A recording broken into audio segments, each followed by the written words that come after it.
በተለያዩ አካባቢዎች ግጭቶች ይነሳሉ። በአደባባይም ሰዎች ይገደላሉ። ይሄ ደግሞ ይህንን የሚያነሳሱ ግለሰቦች የሚሆን እንዲህ አይነት ግጭት እንዲነሳሳ የሚያደርጉ አካላት ላይ መንግስት ለዘብተኛ ሆኗል። የህግ የበላይነት እየተከበረ አይደለም የሚል ይነሳል። በመጀመሪያ መንግስት ለዘብተኛ ሆኗል ማለት ለኔ አሁን አይታየኝም። ምክንያቱም ይህ መንግስት ወደ ስልጣን ከመጣ 3 ወሩ ነው። በ3 ወር ውስጥ የነበረውን የለውጥ አስተሳሰብ ህዝብ ውስጥ በማስረጽና ባነበረው አመራር ላይ የማስረጽ ምርጫ ስላልተካሄደ በየክልሉ ያለውን አሁን ያለውን የዛ ስርዓት ቅሪት የሆነ አመራርን በአንድ ጊዜ በአዋጅ አትቀይረው። ስለዚህ አዳዲስ የዚህን አስተሳሰብ የዚህን የለውጥ አርአያ የሆኑ አዳዲስ አስተሳሰብ ተሸካሚ የሆኑትን ሰዎች ወደ ስልጣን ለማምጣት እንደ በፊቱ በሹመት አይሆንም፣ በምርጫ ነው። ካን ጊዜ ይፈልጋል። ስለዚህ እነኛ አካላት ደግሞ በሚቀጥለው ጊዜ አሁን የያዙትን የሻገተ አስተሳሰብ ይዘው እንደማይቀጥሉ ሲያውቁ እሳት ያቀጣጥላሉ። አሁን ይሄ መንግስት እነኚህን ሰዎች ለማስቆም ለዘብተኛ ሆኗል የሚሉ አካላት ለምን አልገደለም የሚሉ ከሆነ እኔ ግድያን አልፈቅድም። ለምን አላሰረም ከሆነ የይቅርታና የፍቅር ዘመን ነው። ቢቻል ይማራሉ፣ ካልሆነ ግን ተተኪ አመራር ተፈጥሮ ቦታቸውን እንዲተኩ ቢደረግ የተሻለ ነው። ከዚህ በኋላ እንደገና ተመልሰን እየተታኮስን ተመልሰን እየተሳሰርን አሁንም እኮ አዲስ የፖለቲካ እስረኛ ለምን አልኖረም ነው እየተባለ ያለው። በትዕግስት አገር ስትመራ ትዕግስትና ጥበብ ይጠይቃል። ዶክተር አብይ ትዕግስት፣ ጥበብ፣ ማስተዋል ሊጠቀም ሞክሯል። ለምን አላሰረም? ለምን እንደኛ አላሰረም? ለምን እንደኛ አስሮ አምባገነን ነው አልተባለም? ለምን እንደኛ ገሎ አልተሰደበም ነው አሁን እየተባለ ያለው። እሱን እኛም አናበረታታም። መሆን ያለበት ግን ተተኪ አመራር በበቂ ሁኔታ ማሰልጠን ይችን 2 ዓመት። ከዛ በኋላ ይህ አመራር ሞልቷል። ዛሬ በርካታ ዩኒቨርሲቲዎች አሉ ኢትዮጵያ ውስጥ። በርካታ አመራር ሊሆኑ የሚችሉ ሰዎችን በማውጣት ከዩኒቨርሲቲ ስለወጣ ብቻ አይደለም ህዝብ አስተዳደር ምንድነው በሚል በበቂ ሁኔታ ካድሬ አይደለም ታሰለጥነው፣ አስተዳደር ነው ታሰለጥነው። አሰልጥነህ በየቦታው የሚመደብበትን ሁኔታ መፍጠር ነው። ዛሬ እኮ አዲስ አበባ ላይ በየወረዳው ሄደህ እኮ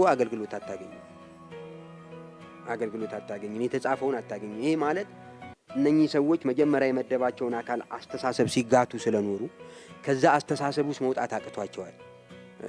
በማኔጅመንት ስታተስ ኮ ነው የሚባለው፣ እዛ ውስጥ ናቸው። ስለዚህ ይሄ ለነ ዶክተር አብይ ችግር ነው። ይሄንን ችግር ለመወጣት ግን ሁሉንም ከሲቪል ሰርቪስ መዋቅሩ ላይ ማባረር የለባቸውም። ሁሉንም ደግሞ ማሰር የለባቸው። ሁሉም ቢቻል ማስተማር፣ አዲሱን አስተሳሰብ እንዲቀበሉ፣ ኢትዮጵያዊነት ላይ እንዲያተኩሩ፣ ከዚህ በኋላ በየትኛውም ቦታ ላይ ዘርን፣ ሃይማኖትን መሰረት ያደረገ ምደባ ሳይሆን ዜግነትን መሰረት ያደረገ ምደባ እንዲመጣ መስራት፣ ለዚህኛም አብረን መታገል። ዜግነትን መሰረት ሲያደርግ ደግሞ ብቃትን፣ ዕውቀትን መሰረት ያደርግ። አሁን ሰሞኑን አንዳንድ የአማካሪነት ሹመቶች ሲሰጡ ቢያንስ ሁሉንም ለማዳረስ እየተሞከረ ነው። ይሄ ማለት ኢትዮጵያ ውስጥ ወደፊት የሚመጣው ለውጥ ሁሉንም ያካተተ እንዲሆን እየተሰራ ነው። በማዕከል ደረጃ ይሄ እየተሰራ፣ በክልሎች ይሄ ካልተሰራ ይሄንን ወደ ክልሎች ማውረድ ነው። ክልሎች ጋር ደግሞ ተሰርቶ ከሆነ ዞኖች ጋር ያልተሰራው ያንን ማውረድ ነው እንጂ ከዚህ በኋላ ቸልተኝነት አሳይተሃልና ከዚህ በኋላ እሰር፣ ከዚህ በኋላ ግረፍ፣ ከዚህ በኋላ ግደል የሚል ምክር እኛን መክር ሊሆን የሚችለው ማስተማር ነው መቅደም ያለበት። ስራ ላይ ያለውንም አካል ማስተማር፣ ነገ ተተኪ ተደርጎ የተመለመለውንም አካል ማስተማር ነው። ተቃዋሚውም ነገ የሚያመጣውን አካል ከወዲሁ አሰልጥኖ በቂ አመራር ሊሰጥ የሚችል አመራር ሊሆን የሚችል ሰው መልምሎ አሰልጥኖ ተዘጋጅቶ መጠበቅ አለበት። ነገ አመራር ቢሆን ይህን ችግር ይዞት የሚቀጥል ከሆነ ለምሳሌ በምርጫው እንበልና ኢህአዴግ ቢሸነፍና ተቃዋሚዎች ቢይዙ ከዚህ የተሻለ አመራር ማምጣት ይጠበቅባቸዋል። ከዚህ የተሻለ አመራር ማምጣት ካልተቻለ ችግር ነው የሚሆነው። እንደውም ከፍተኛ አመጽ ሊነሳ ይችላል። አሁን ያለውን ችግር ለአንዴና ለመጨረሻ ጊዜ መፍታት ይቻላል። ኮንፈረንሶች በማካሄድ ብቻ መፍታት አይቻልም። አሁን እንደሚባለው በየቦታው ኮንፈረንስ ብታደርግ የመንግስትን ሀብት የህዝብን ሀብት በአበል ከመጨረስ ውጪ ጥቅም የለውም። ሊሆን የሚችለው ውይይቶች ያስፈልጋሉ፣ ሰፋፊ ውይይቶች። ግን ውይይቶቹ የካድሬ ውይይት መሆን የለባቸው። ህብረተሰብን ማዕከል ያደረገ፣ ህብረተሰብ ሲባል የሀገር ሽማግሌ ብቻ አይደለም፣ ወጣት ብቻ አይደለም፣ ምሁራኑን ያካተተ የተለያየ ህብረተሰብ ክፍሎችን፣ ሴቶችንም ሁሉንም ያካተተ ሁሉም ወገኖች የሚሳተፉበት ውይይት። ለምሳሌ ኢህአዴግ ብቻ የሚመራው አይደለም። በእያንዳንዱ መድረክ ላይ ቤትም በሚካሄደው ኮንፈረንስ ላይ ተቃዋሚዎችም እንዲጋበዙና በየአካባቢው ያለውን ችግር አንደኛ እንዲጋሩ፣ የህዝቡን ችግር እንዲያውቁ፣ ሁለተኛ ደግሞ የለውጡ አካል እንዲሆኑ እንዲሳተፉ በውይይቱ እንዲሳተፉ ቢደረግ የተሻለ ለውጥ ሊመጣ ይችላል እንጂ እንዝላልነት ነው የሚባለው ነው ብዙ አልቀበለውም። ካልገደላችሁ ጀግና አትባሉም፣ ካላሰራችሁ መሪ አትባሉም፣ ካልገረፋችሁ የሚባለው ነገር ይሄ እንሰማለን፣ ግን ተገቢ አይደለም። የህግ የበላይነት ማስከበር ላይ መንግስት ማጥበቅ አለበት። እዚህም እዛም ለሚነሱ ግጭቶች አስተማሪያዊ እርምጃዎች መንግስት መለሳለስ መሆን የለበትም፣ አስተማሪ እርምጃዎች መወሰድ አለባቸው የሚሉ የህብረተሰብ ክፍሎች ያነሳሉ። ይሄ ሽግግር መመራት ያለበት ህገ መንግስቱን ማዕከል ባደረገ አስተሳሰብ። ህገ መንግስቱን ማዕከል ያደረገ አስተሳሰብ ማለት ምን ማለት ነው? የህግ የበላይነትን ማክበር ማለት ነው። ህገ መንግስቱን ካከበርክ፣ ህግን ካከበርክ የህግ የበላይነትን ተቀበልክ ማለት ነው። ማንኛውም የመንግስት ሹም፣ ማንኛውም የመንግስት የሥራ ኃላፊ እና ተከታዮቹ መከተልና መስራት ያለባቸው ህገ መንግስቱን ነው። ህገ መንግስቱ 100% የተሟላ ነው፣ ጉድለት የሌለበት ነው እያልኩ አይደለም። ነገር ግን ህገ መንግስቱ ያሰራል፣ መሸጋገሪያ መሆን ይችላል። ስለሆነም በህገ መንግስቱ ውስጥ ህግን እና ህገ መንግስቱን መሰረት አድርጎ ነው ከእንግዲህ ሽግግሩ ሊሰምር የሚችለው በዚህ መልክ የተመራ እንደሆነ ነው። ሌላው በስርዓት በዚህ በመብትና በስርዓት መካከል ባላንስ መደረግ አለበት። ለምሳሌ ስርዓት ያስፈልጋል፣ ኦርደር ያስፈልጋል፣ ህግና ስርዓት ያስፈልጋል። አለበለዚያ አናርኪ ነው የሚሆነው። መብት ላይ ብቻ ካተኮርክ ወደ አናርኪዝም ነው የምትሄደው። የለም ይሄ ነገር መብት ነው፣ ይሄ ነገር መብት ነው እየተባለ ከሄደ በዚህ ምክንያት ወደ አናርኪዝም መሄድ ይቻላል። ይሄ ትክክል አይደለም። እንደገና ደግሞ ስርዓት መከበር አለበት ካልክ ደግሞ ወንድሜ እንዳለው እንደገና ደግሞ ወደ አምባገነንነት ያደላህና የሄድክ ይመስላል። ይሄንን ሴንተር ኦፍ ግራቪቲውን መጠበቅ ያስፈልጋል። የት ላይ ነው መብት፣ የት ላይ ነው ስርዓት? ስርዓት እና ህግ መከበር ያለበት ምን አይነት ድርጊት ሲከሰት ነው? እንደገና ደግሞ ቶለሬት መደረግ አለበት፣ እንደ መብት መቆጠር አለበት የምንለው ምን አይነት ድርጊት ላይ ነው? ይህንን እንግዲህ በየደረጃው ያሉ የሴኩሪቲም የአስተዳደርም የፖለቲካም ኃላፊዎች የሚመዝኑትና በዛ ላይ ተመስርተው ውሳኔ የሚሰጡበት ጉዳይ ነው። ይሄ ግን ባላንስ መደረግ አለበት ነው። ሌላው ግን ደጋግሜ አሁንም መናገር የምፈልገው ይሄ የቆየ አስተሳሰብ፣ በዚህ በቆየ አስተሳሰብ የተቃኘ ካድሬ በምንም አይነት በዚህ ሽግግር ውስጥ እንቅፋት ነው የሚሆነው። አስተሳሰቡ አልተለወጠማ። በትላንት አስተሳሰብ የዛሬን ችግር ማየት አይቻልም። በትላንት አስተሳሰብ የዛሬን ችግር መፍታት አይቻልም። ስለዚህ አስተሳሰባቸው የተቀየረ፣ የሪፎርም ሐሳቡን የሚደግፉ፣ በህግ የሚያምኑ ከሁሉ ነገር በላይ በህግ የሚያምኑ የሥራ ኃላፊዎች በየደረጃው መመደብ አለባቸው። ይህም እንደተባለው እንደው ጥድፍ በሚል መልክ ሳይሆን ተጠንቶ ታስቦበት ስራ ላይ የሚውል ነገር ነው። በየደረጃው ኃላፊዎቹን የመመደብ ጉዳይ ቅድም እንዳለው ወንድሜ ትክክል ነው። እኔ እሱን ቃል ደግሜ መናገር አልፈልግም። ያለው ትክክል ነው። ከእንግዲህ በኋላ በካድሬ ባንገዛ ጥሩ ነው። ከእንግዲህ በኋላ በአይዲዮሎጂ ባንገዛ ጥሩ ነው። በህግ እንመራ። ህገ መንግስቱ ያሰራናል። ይህንን ህገ መንግስት ስራ ላይ መዋል ይገባል፣ ይቻላልም እና በዚህ ረገድ በየደረጃው የተመደቡ የሥራ ኃላፊዎች ትልቅ ፈተና እንደሚገጥማቸው አውቃለሁ። ከባድ ነው። ይሄ ዝም ብሎ በልፍለፋ በወሬ በስማ በለው በተራ ዲስኩር ህብረተሰብን ማኒፕሌት እያደረጉ መንዳት ተለምዶ ከዛ በኋላ በብቃት በችሎታ በስነ ምግባር በዲሲፕሊን አገርን ማስተዳደር ምን ያህል ከባድ ፈተና እንደሚሆን ምናልባት ይሄ ለዶክተር አብይ ትልቁ ፈተናቸው አንዱ ይመስለኛል። ይሄ መሆን አለበት ግን አለበለዛ ችግር ነው። አሁን ደጋግሜ እንደተናገርኩት እንደው የሶማሌ ጉዳይ እንደምሳሌ የተጠቀሰ እንጂ በኦሮሚያ አካባቢ የምንመለከተው ነገር አለ። በኦሮሚያ አካባቢ የምንመለከተው የምናታዘበው ነገር አለ። አንዳንድ ነገሮች ቅድም እንዳልኩት ከሶማሌ ጋርም በኦሮሞና በሶማሌ መካከል ያለ ችግር አለ። አንዱ ጎሳ ከሌላው ጋር፣ አንዱ ብሔረሰብ ከሌላው ጋር በየትኛውም አካባቢ የሚነሱ ችግሮች አሉ። እነሱን እንደ አጀንዳ ይዘን ሰፋ አድርገን እንነጋገርበት ስላልተባለ ነው እንጂ ይሄ አሁን የምናገረው ነገር ለሌላውም አካባቢ እስራ ላይ መተርጎም አለበት። ህግ መከበር አለበት። የግድ ነው። መሄድ ያለብን ወደዛ ነው። ወደ ህግ የበላይነት ነው። ወደ ህግ የበላይነት መሄድ አለብን። የህግ የበላይነትን መቀበል መቻል አለብን። አለበለዛ ህግ ከሌለ መንግስት የለም። ህግ ካልተከበረ መንግስት የለም። አይሆንም። አሁንም ቢሆን እየተደረገ ያለው ጥረት ይሄ ነው። ስርዓት ለማስከበር ነው። መከላከያ ሰራዊቱ ወደዚህ አካባቢ የሚሄደው ስርዓት ለማስከበር ነው። ስርዓት መከበር አለበት። የግድ ነው። ለምናላት የሚነሳ ምንድነው ህገ መንግስቱ የተቀመጠው ምንድነው ፌደራል መንግስቱ ወደ ክልሎች አሁን ሲገባ ለምሳሌ ሶማሌ ክልል ላይ ዘግይቷል ምናምን የሚሉ ነገሮች አሉ ለግጭቱ ቶሎ መልባት እንዳያገኝና ምናልባት ህገ መንግስቱ የፌደራል ጣልቃ ገብነት በክልሎች እስከምን ድረስ ነው እንዴት ነው የሚደረገው? እሱ ይሄ እኮ ምንም እኮ ግልጽ ነገር ነው። የክልሉ የበላይ አስተዳዳሪዎች በራሳቸው የጸጥታ ኃይል በራሳቸው ፖሊስ የተፈጠረውን ችግር ሊፈቱት ከቻሉ መከላከያ ሰራዊቱን የመጋበዝ ግዴታ የለባቸውም። የመከላከያ ሰራዊቱ እኮ የሚያስፈልገው ከክልሉ አቅም በላይ ሲሆን ችግሩ በዛ አካባቢ የተፈጠረው አሁን ለምሳሌ ተመልከት።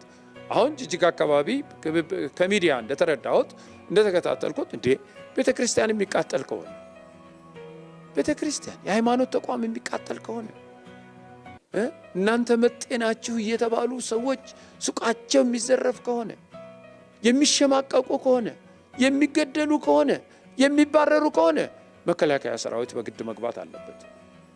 ይሄ ከፖሊስ ከአካባቢው ከክልሉ ፖሊስ አቅም በላይ ነው። ይሄ ከሰላማዊ ፖሊስ አቅም በላይ ነው። ሰላማዊ ፖሊስ እኮ በጠመንጃ አይደለም ህግን የሚያስከብረው፣ በዱላ ነው። ዱላ ይዞ ነው እንግዲህ መሳሪያ ይዞ መሳሪያ ታጥቆ ቦምብ ይዞ ይሄን ሽብር ስራ ይሄንን ህገወጥ ስራ የሚሰራ ቡድን ካለ ይሄንን መቆጣጠር ያስፈልጋል። የምትቆጣጠረው ደግሞ በመከላከያ ሰራዊት አማካኝነት ነው። ህገ መንግስቱ አይከለክልም። ክልሉ ኑ ብሏል፣ እርዱኝ አለ እኮ። ጥሪ ሲያደርግለት መከላከያ ሰራዊቱ ይገባል ይላል። ይገባል። አሁንም እንደሰማሁት እና እንደተረዳሁት ከሚዲያ የክልሉ አስተዳደር የክልሉ መንግስት ከአቅሜ በላይ ነውና መከላከያ ሰራዊቱ ይግባልኝ ባለው መሰረት መከላከያ ሰራዊት ወደዛ አካባቢ ሄዷል፣ ገብቷል ነው በሚዲያ የሰማሁት። ይሄንን ነው በሚዲያ የሰማሁት። ይሄ ከሆነ ትክክል ነው። ሌላው ዘገየ ለሚባለው ነገር እንግዲህ መቼ ዝርዝር ሁኔታውን መረዳት ያስፈልጋል። ይሄንን ማጥናት ያስፈልጋል።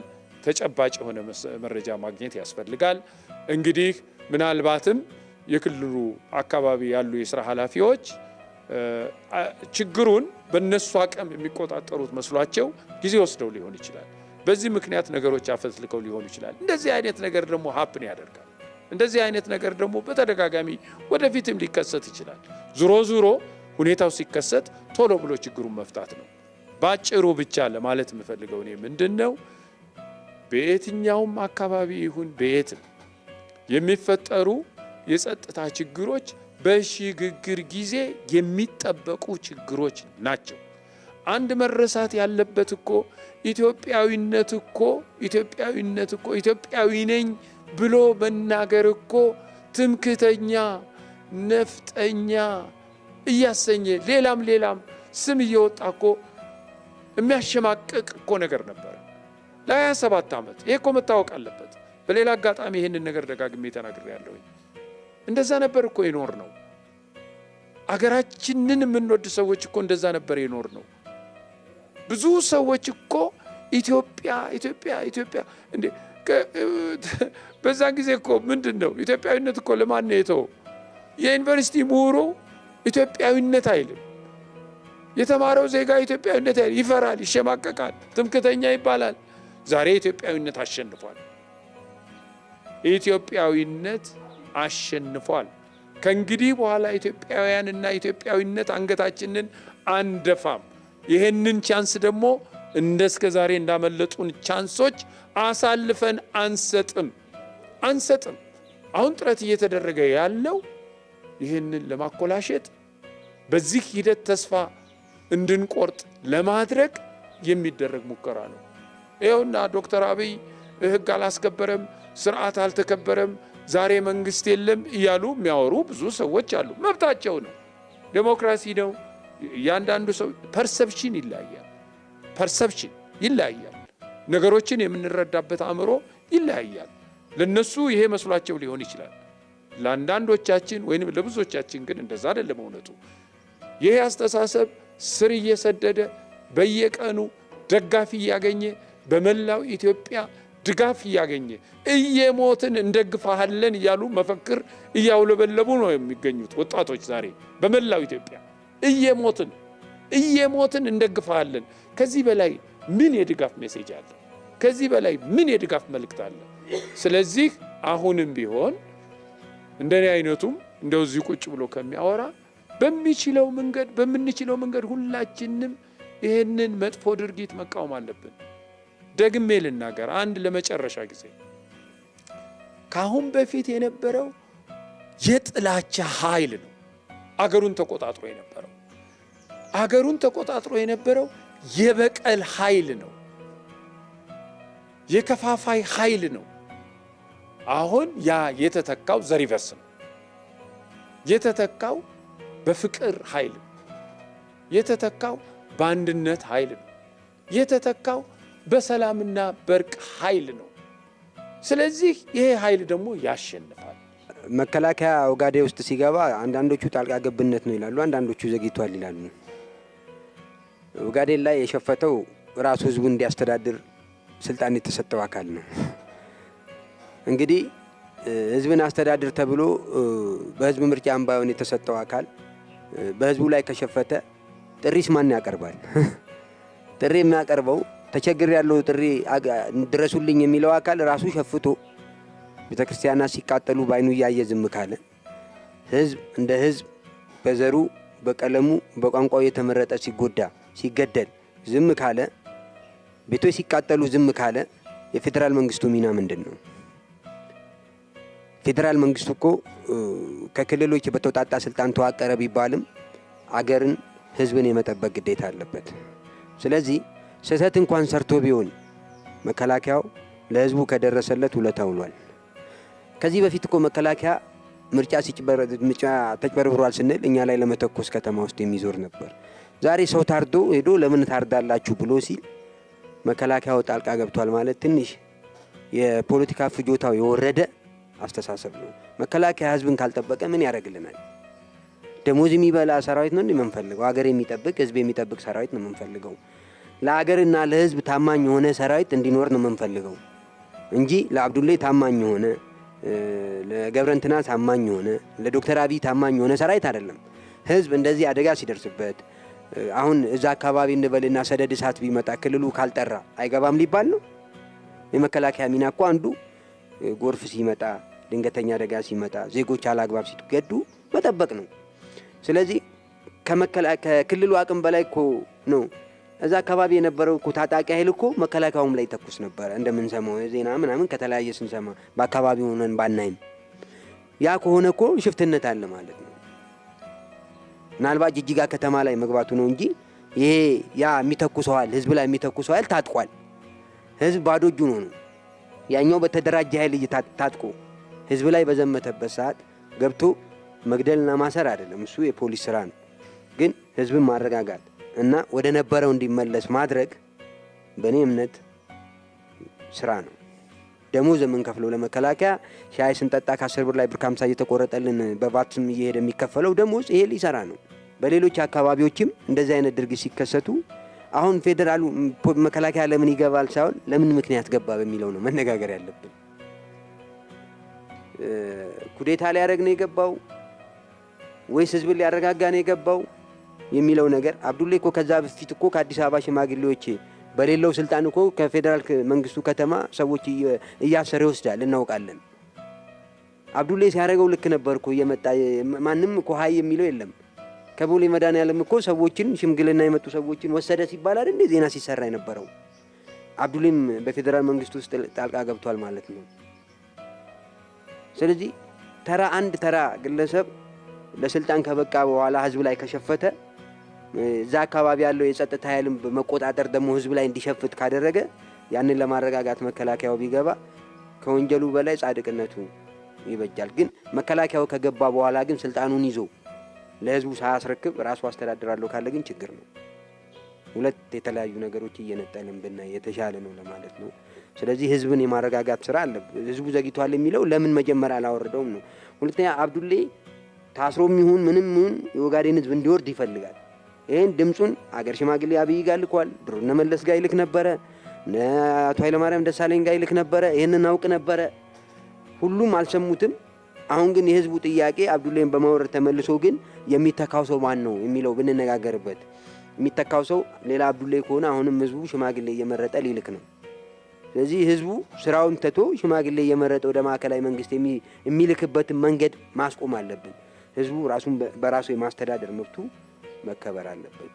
እሱ ላይ ትኩረት ተሰጥቶ ቢነገርና ቢሰራ ሚዲያዎችም እዚህ ላይ ቢሰሩ እንጂ መከላከያ ህዝቡን ካልጠበቀ ምን ሊጠብቅ ነው? ድንበር ካልጠበቀ ምን ሊጠብቅ ነው? ህዝብ በጠራራ ፀሐይ ቤተ ክርስቲያን ውስጥ እንዳለ ከተቃጠለ ማን ሊደርስለት ነው? ለዚህ ህዝብ በእምነቱ በማንነቱ ሲጠቃ ደርሶ ሀይ የሚል ኃይል ከሌለን ምንድን ነው ስራው? የመከላከያ ስራ። ስለዚህ እንደ በፊቱ ዙፋን ጠባቂ ሊሆን ነው። አሁን ከዙፋን ጠባቂ ሰራዊት ወደ ህዝብና አገር ወደሚጠብቅ ሰራዊት ይሸጋገር እያልን እየጠየቅን ነው። ይህን ደግሞ በተግባር እያሳየ መሄድ አለበት መከላከያው። የኢትዮጵያ ሶማሌ ክልል አስተማማኝ አሁን የምናየው ግጭት መፍትሄ አግኝቶ አስተማማኝ ሰላም እንዲረጋገጥ ምን መደረግ አለበት? እንዲሁም ደግሞ አሁን በተለያዩ በአንዳንድ አካባቢዎች ላይ የሚታዩ ግጭቶች እልባት አግኝተው የህግ የበላይነት እንዲከበርና አሁን የተጀመረው የለውጥ እንቅስቃሴ ዘላቂ እንዲሆን ምን መደረግ አለበት? አካባቢው ሰላም ለማስፈን አንደኛ ዲሞክራሲን ማስፈን ነው። የኢትዮጵያ ችግሮች በሙሉ የሚፈቱት ዲሞክራሲን በማስፈን ነው። ለሶማሌ ክልል ብቻ ሳይሆን ይሄ ችግር እንደዚህ አይነት ችግሮች በሁሉም ቦታ ነው ያሉት። ስለዚህ እዛ አካባቢ ያለው ህዝብ በጊዜያዊነት የሚዋቀረው አስተዳደር የህዝብን ጥያቄ የሚመልስ የህዝብን ባጀት የሚበላ ሳይሆን የህዝብን ጥያቄ የሚመልስ መሆን አለበት። በጣም ባጀት የሚበላ ሰፊ ሆድ ያለው ግለሰብ ወይም አስተዳደር አይደለም መዋቀር ያለበት።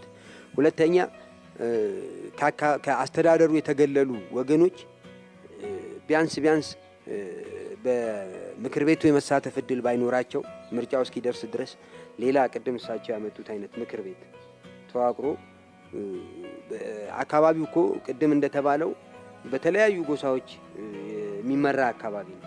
ጎሳ መሪዎች ከፍተኛ ስልጣን ከአብዱሌ በላይ ጎሳ መሪዎች ስልጣን ያላቸው አካባቢ ነው። ስለዚህ እነኚህ ሰዎች ተሰባስበው ስለ አካባቢው የተሻለ ምክር ሊሰጡበትና ድምጻቸው ሊሰማ የሚችልበት መንገድ መፈጠር አለበት። እኛ እስር ቤት ውስጥ እንዳየናቸው ሲጠያየቁ እንኳን በጎሳ ነው የሚመጣው እንትኑ ገንዘቡ ለእስረኛው፣ እነሱ ግን አንድ ላይ ነው ተካፍለው የሚበሉት። ስለዚህ ምንድነው እነኚህ ትላልቅ ተሰሚነት ያላቸው ሀገር ሽማግሌዎች ኡላማዎች ሊሆኑ ይችላሉ ምኖች ተሳታፊ የሚሆኑበት አንድ ምክር ቤት ቢኖርና ምርጫው እስኪደርስ የሚታመን መንግስት እስኪመረጥ ድረስ ተሳታፊ የሚሆኑበት መንገድ ቢፈጠር። ሁለተኛ እዛ አካባቢ የሚኖረው ምናልባት ብዙዎች መጤ ይላሉ። እኔ ግን ሰውን በአገሩ ላይ መጤ ማለት አይመቸኝም። ማንኛውም ኢትዮጵያዊ የትም የመኖር መብት አለው። ኢትዮጵያ የኢትዮጵያ ናት። ስለዚህ ሁሉም ኢትዮጵያዊ ከአስተዳደሩ ባዕድ መሆን የለበትም። በርካታ አካባቢዎች አሁን በተለያዩ ክልሎች ኢትዮጵያ የሆነው ከአስተዳደር የተገለሉ ኢትዮጵያውያን አሉ። እውቀት ኖሯቸው ችሎታ ኖሯቸው አስተዋጽኦ ሊያበረክቱ ሲችሉ፣ ነገር ግን ቋንቋን መሰረት ያደረገ ብቻ አካሄድ ስለሚሆን ለዛ ለአካባቢያቸው ህብረተሰብ ግልጋሎት ሊሰጡ የሚችሉ በርካታ ሰዎች ከአስተዳደሩም ከመንግስት አመራርም ውጪ ናቸው። ስለዚህ ያለውን ጉድለት እንኳን መሸፈን የማይችሉበት ደረጃ ላይ በዚህ የተነሳ ለጥቃት ተጋልጠዋል። ለምሳሌ አሁን በዛ ምክር ቤት ውስጥ ሌሎች ተሳታፊ ቢሆኑ ኖሮ ሌሎች ኢትዮጵያውያን ተሳታፊ መሆን እድል ቢኖራቸው በምክር ቤት ውስጥ ይሄ እኮ ልክ አይደለም ይሉ ነበር። ነገር ግን ሰው በገዛ ሀገሩ ከመንግስት መዋቅር ተገልሏል። ምናልባት ተሳትፏላ ከተባለ በፓርላማው ብቻ ነው። ይሄ ነገር ኦሮሚያ ውስጥም አለ፣ ሌሎችም አካባቢዎች አለ። በዜግነት ምርጫ በዜግነት ላይ ውክልና በዜግነት ላይ ግን በብቃት ሜሪትን መሰረት ባደረገ ቢሆን አብዛኛው ከመድረክ የራቀው ጥያቄ ወደ መድረክ ይገባል። ቅድም እሳቸው ደጋግሞ ኢትዮጵያዊነት እኮ ከመድረክ እንዲገለል ተደርጓል በቋንቋ ሽፋን። እኔና እሳቸው፣ እኔና ለማ መገርሳ፣ እኔና ገዱ አንዳርጋቸው፣ እኔና አብዱሌ ጅጅጋ የምንኖር ከሆነ ሁላችንም ማንሳተፍበት ምክር ቤት እንዴት የኢትዮጵያ ምክር ቤት ሊሆን ይችላል? መጀመሪያውኑ ምክር ቤት እንዳሁን ተደርጎ ነው የተዋቀረው። ይሄ ደግሞ የዛ የኦጋዴን ችግር ብቻ አይደለም፣ ሁሉም ጋር ያለ ችግር ነው። አሁን ለውጡ ሁሉንም የሚያካትት ይሁን ከተባለ ለምሳሌ ሀረር ስትሄድ ከሁለት ጎሳ በስተቀር ሌላው ተገልሏል። ግን በህዝብ ቁጥር ማን ይበልጣል ካልክ ሌላው ይበልጣል። በመቶ ሺዎች የሚቆጠር ህዝብ እዛ ሀረር ከተማ ቁጭ ብሎ ከአስተዳደር ተገልሎ ከፖለቲካው ማዕበል ተገልሎ ጥያቄውን ግን እንዴት እንደሚስተናገድ እዛ ያውቀው። ስለዚህ መፍትሄ ስንፈልግ በዚህ ክልል ሂሳብ ለሁሉም ክልሎች፣ ለሁሉም ኢትዮጵያ ክልል፣ ለሁሉም አካባቢዎች መፍትሄ ብንፈልግ ችግሩ ካንዱ አሁን እንኳን እዚህ ይነሳና እዚህ ሲጠፋ እዛኛው ጋር ይሄዳል። በሚቀጥለው ደግሞ ስለዛኛው ይወራል። ከዛ ደግሞ ወደዛ ይሄዳል። ስለዚህ ይሄ ነገር መፍትሄ እንዲኖረው ከተፈለገ ህዝቡን ከመዋቅር ከፖለቲካ መዋቅሩ እያገለለ ያለው አደረጃጀት ወደ ህዝብ ይመለስ። ህዝብ ማለት ግን በዛ አካባቢ ብዙሃኑ የተናገረው ቋንቋ ብቻ አይደለም። ህዝብ ማለት በዛ አካባቢ የሚኖረውን ሁሉንም ኢትዮጵያ ያካትታል። ስለዚህ እኔና እሳቸው በቋንቋ አንድ ስለሆን አንተን ካገለልንህና እኛ አስተዳደሩን ይዘን ያንተን ጥያቄ ጨርሶ ምንም እንደሌለህ በዛ ክልል የመጠየቅም መብት እንደሌለህ አድርገን ካል ነገ እናንተ ስትደራጁ መሰሎች የሚመጣውን ጥያቄ መመለስ ያቅተናል። ስለዚህ ህዝብን ወደ መዋቅሩ የመመለስ ስራ መሰራት አለበት። ለውጡ ይህን ማካተት አለበት። ለዚህ ነው ፌዴራል ስርዓቱ መፈተሽ አለበት። የመምረጥ እንጂ የመመረጥ መብት የሌላቸው ቋንቋ ባለማወቃቸው ግን ብቻን ሀገር ሊጠቅሙ የሚችሉ ሰዎች በፌዴራሉ አሁን የተለያየ ቋንቋ መናገር ይችላል። በክልሎችም ህዝብ እስከመረጣቸው ድረስ የተለያየ ቋንቋ የሚናገሩ ሰዎች ተሳትፈው በአስተርጓሚ ልክ ክልል ፌዴራል እንደሚሆነው ቢስተናገድ ይሄ ነው ኢትዮጵያዊነትን መመለስ ማለት፣ ሌላ ነገር አይደለም። ስለዚህ ከመንግስት መዋቅር ከፖለቲካው ተሳትፎ በየክልሉ በየወረዳው በቋንቋቸው በዘራቸው ምክንያት የተገለሉ ሰዎች ወደ ኢትዮጵያ ፖለቲካ መዋቅር መመለስ አለባቸው። ሼር ማድረግ አለባቸው ሀሳባቸውን፣ ገንዘባቸውን፣ ጊዜያቸውን፣ እውቀታቸውን። ያን ጊዜ ነው ኢትዮጵያዊነት አበበ የምንለው። መልሰን ግን በቋንቋ አጥራጥረን እንደገና ደግሞ የቋንቋ ክላን እያነሳን የምንጨቃጨቅ ከሆነ ሌላ 27 ዓመት ጭቅጭቅ ነው። ምናልባት አሁን ይህን ይፈታል የተባለው አንድ አገር አቀፍ መታወቂያ ይወጣል የተባለው ልክ አገር አቀፍ መታወቂያ እንደሚወጣ ደግሞ ኢትዮጵያዊነት በመታወቂያ ላይ እንደተረጋገጠ ሁሉ በአስተዳደሩም በምኑ መሳተፍ አለበት የሚል ሰፊ ምኞት ብቻ ሳይሆን ፍላጎትም አቋምም አለ። ይህን ደግሞ እነ ዶክተር አብይ አድምጠውት ይህን ፕሮግራም ያደምጡት ከሆነ ወደዛ እንዲመልሱን፣ ካልመለሱን ያው ትግሉ ይህንን የመመለስ ነው። ሊገባቸው የሚገባው መደመር የሚለውን የምንቀበለው እንደዚህ አይነት የተገለሉ ዜጎችን ወደ ፖለቲካው ማዕበል ውስጥ የመክተት ጭምር ካልሆነ ለአንድ ሰሞን ጭብጨባ የሚሆን ከሆነ መደመር ችግር ነው እና መፍትሄው ግን ሁሉንም ኢትዮጵያዊ ስልጣኑ ባለቤት ማድረግ ነው፣ የሀገሩ ባለቤት ማድረግ ነው፣ ዲሞክራሲን ማስፈን ነው፣ ፍትህን ማስፈን ነው፣ ጭቆናን ማስወገድ ነው። ጭቆናው እኮ በህዝብ በመንግስትና በህዝብ ብቻ አይደለም። በመንግስት አካላት ውስጥ እርስ በርስ ይጨቋቆናሉ። ጭቆናና ጨቋኝነትን ማስወገድ የመጀመሪያ ስራቸው ነው። በፓርቲያቸውም ውስጥ ያለውን እኩልነትን አጥፍቶ የነበረውን ስራ ማስተካከል አለባቸው። ኢህአዴግ መዋሃድ ሁሉ አለበት። ምን ያደርጋል? ካሁን ወዲያ ኢትዮጵያና ኢትዮጵያዊነት ከፍ ይበል ከተባለ ይሄ የጎሳ አስተሳሰብ እንዲጠፋ ከተፈለገ ኢህአዴግ ቢዋሃድ ከሚያጣው ይበልጥ የሚጠቀሙ ራስን ቆም ብላ አይተህ ለምንድን ነው 27 ዓመት ሰርተነው ህዝቡ ሊቀበለን ያልቻለው? ይፈልገዋል አይፈልገውም? አሁን ሪፈረንደም በሚመስል መልኩ ከሰኔ 16 ጀምሮ በመላ ኢትዮጵያ ህዝቡ የሚፈልገው ምን እንደሆነ በሰልፍ ገልጾላቸዋል። ከዚህ ከሚካሄዱ ሰልፎች ላይ ከተንጸባረቁት መልእክቶች ተነስቶ ኢህአዴግ ራሱን ማረም አለበት። አሁን በተለያዩ አካባቢዎች የሚነሱ ግጭቶች ልባት ዘላቂ መፍትሄ እንዲያገኙና እንዲሁም የህግ የበላይነት ከምንም በላይ እንዲከበር አሁን የተጀመረው ለውጥም የለውጥ እንቅስቃሴ ዘላቂና አስተማማኝ እንዲሆን ምን መደረግ ይገባዋል? ከመንግስት ምን ይጠበቃል? መፍትሄውን እንግዲህ ጊዜያዊ መፍትሄና የዘለቄታ መፍትሄ ብሎ መናገር ይቻላል። የዘለቄታው መፍትሄ ከሞላ ጎደል ወንድሜ ያላቸው ነገሮች ናቸው። ጊዜያዊ መፍትሄ የምላቸው እኔ አሁን በዚህ በሶማሌ አካባቢ በተለይ ቅድም መግቢያ ላይ መጀመሪያ ንግግሬን ሲጀምር እንደተናገርኩት አንድ ኤልደርስ ካውንስል የሽማግሌዎች ካውንስል ተቋቁሞ እዛ ውስጥ እንደተባለው ወጣቶች፣ ሴቶች፣ የሲቪክ ተቋሞች እና ከሁሉ በላይ ደግሞ የሀገር ሽማግሌዎች፣ የጎሳ መሪዎች የተካተቱበት ስብሰባ መደረግ አለበት። ችግሩ መነሻው ምን እንደሆነ በሂደት እንዴት እያደገ እንደመጣ የመሳሰሉትን ጉዳዮች ፍርጥርጥ አድርጎ ያ ስብሰባ መናገር አለበት። ከዛ ላይ በመነሳት መፍትሄ የሚለውን መጠቆም አለበት። እንደውም ክልሉም ማን ያስተዳድረው? አሁን በዚህ ምርጫ እስከሚካሄድ የሽግግር አስተዳደር እንዴት የሚስረት የሚባለው ነገር ከዚህ ስብሰባ መመንጨት አለበት። በዚህ ስብሰባ የተገኘውን ውጤት መሰረት አድርጎ መንግስት ለክልሉ የሥራ ኃላፊዎችን መመደብ አለበት። አንዱ ይሄ ነው። ለዘለቄታውን እኔ አልደግምም፣ እሱ ተናግሮታል። ሌላው ግን አንድ ማለት የምፈልገው ነገር በዚህ አጋጣሚ ምንድን ነው፣ እኛ ኢትዮጵያ የምንል ሰዎች ትላንት ለመደራጀት ምቹ ሁኔታ አልገጠመንም። አንድ አስተሳሰብ ካልተደራጀ ውጤት አያመጣም። መደራጀት አለበት። አሁን እኔ እንደምመለከተው ይሄ አሁን ነው እንጂ በአደባባይ የወጣው ኢትዮጵያ የሚለው ኃይል ሳይለንት ማጆሪቲ የሚሉት ይሄ ዝም ብሎ የኖረው ነው። ይሄ ዝም ብሎ የኖረው የህብረተሰብ ክፍል ደግሞ ፖለቲካ ሆም የፖለቲካ ቤት አልነበረው፣ የለው፣ አሁንም የለው። ከኔ ጀምረህ ብታየኝ የፖለቲካ ድርጅት የለኝም። የኔን አስተሳሰብ ያካትታል የምለው የፖለቲካ ድርጅት በእኔ እምነት የለኝም። እኔና መሰሎቼ ወይንም ይሄ ዶክተር አብይን ደግፎ ሆ ያለው ህዝብ በውጭም በአገር ቤትም የሚኖረው የፖለቲካ ቤት የለውም። አንድ ችግር ቢፈጠር ተሰባስቦ ተገናኝቶ ተጠራርቶ ተነጋግሮ የሀገሩን የወደፊት አቅጣጫ የሚወስንበት የሚመክርበት የፖለቲካ ቤት የለውም። ይሄ ኢትዮጵያውያኖች ሊያስቡበት ይገባል።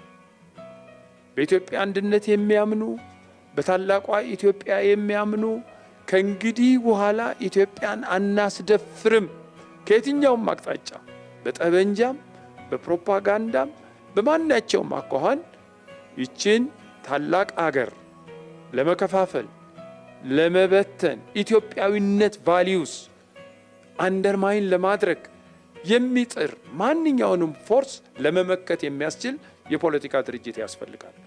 አሁን እኔ እንደምመለከተው በተለያየ እንትን ያንኑ የቀጠለ የፖለቲካ የዛ ድርጅት አይሆንም። ዛሬ ኢትዮጵያዊነትን መሰረት ያደረገ አንዲት ኢትዮጵያን መሰረት ያደረገ የፖለቲካ ድርጅት ያስፈልጋል ብዬ አምናለሁ። እኔ በበኩሌ አምናለሁ። ይህንን በሚመለከት ኢትዮጵያውያኖች በአገር ቤትም በውጭም የሚገኙ ኢትዮጵያውያኖች ይህንን በደንብ ሊያስቡበት ይገባል። በደንብ ሊያስቡበት ይገባል። ነገ በእነ ዶክተር አብይ የሚመራው እንቅስቃሴ አንድ እንቅፋት ቢመታው አሁን ዛሬ የሰጡን ተስፋ ያንን ተስፋ የሚያመክን አንድ ሁኔታ ቢፈጠር እንዴት ነው መመከት የምንችለው? እንዴት ነው በዚች ባጭር ጊዜ ውስጥ ያገኘናትን ተስፋ የተስፋ ጭላንጭል ወደ ምር ልንቀይር የምንችለው ከእንግዲህ በኋላ ኢትዮጵያዊነትን ላናስደፍር የምንችለው በምን አግባብ ስንደራጅ ነው የሚለውን ነገር የእያንዳንዱ ኢትዮጵያዊ ብሔር ብሔረሰብ ምናምን የሚባለውን ነገር ትቶ ከዛ በላይ ከፍ ያለ አስተሳሰብ ስለሆነ በዜግነት ላይ ተመስርቶ ኢትዮጵያን ትልቅ ሀገር ለማድረግ የሚያስችል የፖለቲካ ራዕይ ሰንቆ የሚደራጅ የፖለቲካ ድርጅት የሚያስፈልግ ይመስለኛል። በእኔ እምነት በአሁኑ ጊዜ በተለይ ይህንን ጋፕ ይህንን ክፍተት መሙላት ያለበት ይመስለኛል። ይሄ በእውነቱ ኢትዮጵያን እንወዳለን የሚሉ ሰዎች የምንል ሰዎች ይህንን ኢትዮጵያዊነት ፍቅራችንን ለመግለጽ ይህንን አሁን የተጀመረ ጭላንጭል እንዳይዳፈን ለማድረግ የምንወስደው እርምጃ ይሄ መሆን አለበት ብዬ አምናለሁኝ። ከዚህ በተረፈ ግን ደጋግሜ እንዳልኩት አሁን የተጀመረው ጥረት ግቡን ይመታል ብዬ ተስፋ አረጋለሁ። ተስፋም ብቻ አይደለም ደግሞ በእርግጠኝነትም መናገር እችላለሁ። ለምን ከእንግዲህ በኋላ እንዳለፉት ጊዜያት ኢትዮጵያ የምትጠቃ አይመስለኝም። የኢትዮጵያዊነት አስተሳሰብ የሚዳፈን አይመስለኝም። ኢትዮጵያውያኖች ካሁን በኋላ ኢትዮጵያዊ ነኝ ብለው ለመናገር በየትኛውም ቦታ የሚሸማቀቁ አይመስለኝም። ይሄ ትምክህተኛ ዘረኛ በሚባል ተረት የሚሸማቀቁ አይመስለኝም። ኢትዮጵያን መውደድ ትምክህት አይደለም። ትምክህት ሌላ ነው። አይተነዋል። ትምክህትን በሌሎች ወገኖች ትምክህተኞች ሌሎች ወገኖች እንዴት አድርገው ትምክህትን ስራ ላይ እንዳዋሉት ተመልክተናል፣ ታዝበናል። ኢትዮጵያዊነት ፍቅር ነው።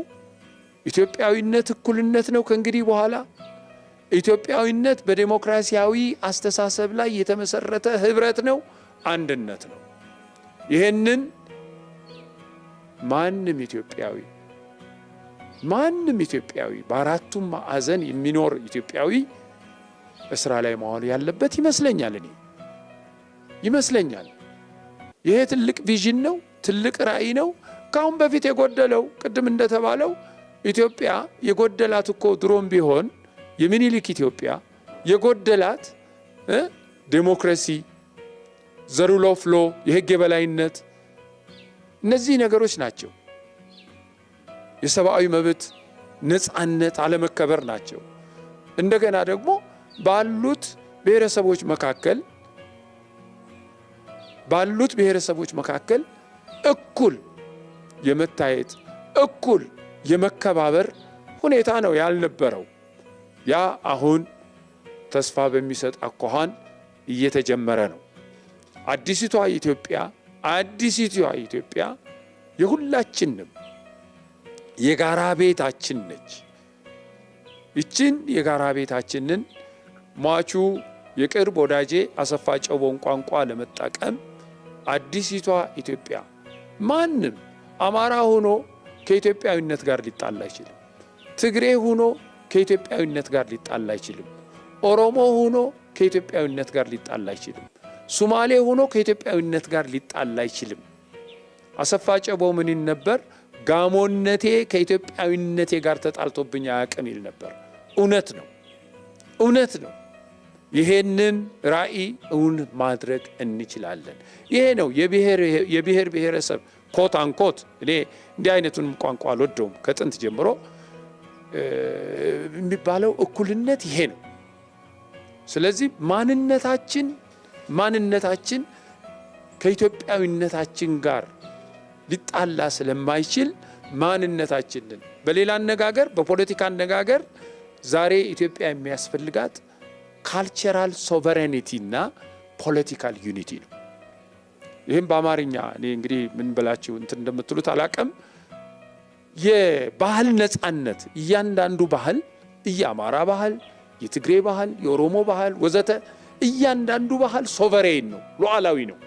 በቋንቋ የመናገር ታሪኩን የመተረክ ባህሉን የመጠበቅ የመሳሰለው ነገር የእያንዳንዱ መብቱ ነው። ክብሩም ነው። ፖለቲካ ዩኒቲ ግን የኢትዮጵያዊነት መገለጫው ነው፣ መሰረቱ ነው። ይሄንን ካመን ኢትዮጵያ ታላቅ ሀገር እንደተባለው ኢትዮጵያ በዚህ አካባቢ የታፈረች የተከበረች ታላቅ ሀገር ለሁላችንም የምትበቃ ታላቅ ሀገር ትሆናለች ብዬ አምናለሁ። መልካም ክቡራን ተመልካቾቻችን፣ በዛሬው ፕሮግራማችን በተለይ በሀገሪቱ ወቅታዊ ሁኔታ ላይ በተለይ ደግሞ በአንዳንድ አካባቢዎች ላይ የታዩ ያሉ ግጭቶች መንስኤያቸው ምንድነው፣ እንዲሁም መፍትሄያቸውስ፣ የተጀመረው የለውጥ እንቅስቃሴም ዘላቂና አስተማማኝ እንዲሆን ከማን ምን ይጠበቃል፣ ምን መደረግ አለበት፣ የህግ የበላይነት እንዲከበር ምንስ መደረግ አለበት በሚለው ዙሪያ እዚህ እንግዶችን ጋብዘን ስናደርገው የነበረው ውይይታችን በዚሁ ተጠናቋል። በሌላ ፕሮግራም እስከምንገናኝ ድረስ ሰላም ቆዩን። እንግዶችን እዚህ መጣችሁ ለሰጣችሁን ሙያዊ ማብራሪያዎች ከልብ አመሰግናለሁ።